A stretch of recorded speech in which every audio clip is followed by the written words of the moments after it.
What's up, everybody? Invincible Season 2 chugs forward with its second episode. I warn you now, I'm going to go over spoilers in this video, so if you haven't seen it and you don't want to be spoiled, save this video and have a great day, and come on back once you've seen the episode. Now let's get into it. Starting off with Mark Grayson, or our Mark Grayson, as it's graduation day, but he's busy fighting Doc Seismic again, but this time in Washington, D.C., and he still makes it in time for graduation.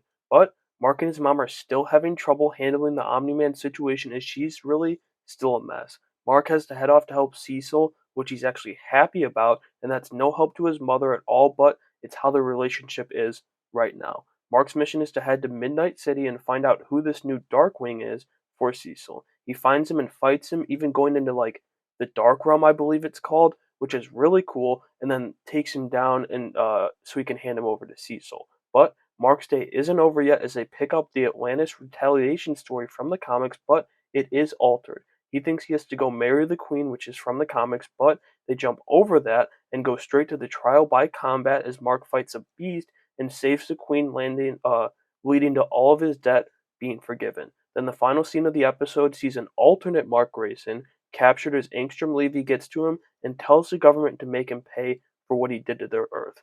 This seemingly says that we're going to see Angstrom go take revenge on all Mark Graysons or Invincibles because of his new body deformation. Then let's talk about Adam Eve, who has a pretty big episode too. She obviously graduates with Mark, but she's having some family issues. Before that, she kicks off her summer plans of helping rebuild Chicago as she puts an apartment building back together, and she even adds a new park right next to it. Back to her family though, they're having money problems, and Eve tries to help out, but her douchebag father won't take her help and blames her and people like her, so superheroes, enhanced people, whatever you want to call them, for their struggles because uh, Invincible and Omni-Man's fight in Chicago destroyed his corporate office building, so now he's jobless or whatever because of that, so it's her fault. On top of that, Eve's work in Chicago is ruined, at least the park, as it was built on unstable ground and collapsed. Luckily, no one was killed, but Eve is certainly shaken up by that news.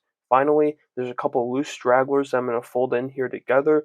First, Livingston, one of the astronauts, is put on leave for still being too unstable mentally. Months after the mission, obviously we know that it's not the real Livingston but a Martian. However, this story is changed from the comic because in the books he's fired for not having his presentation prepared.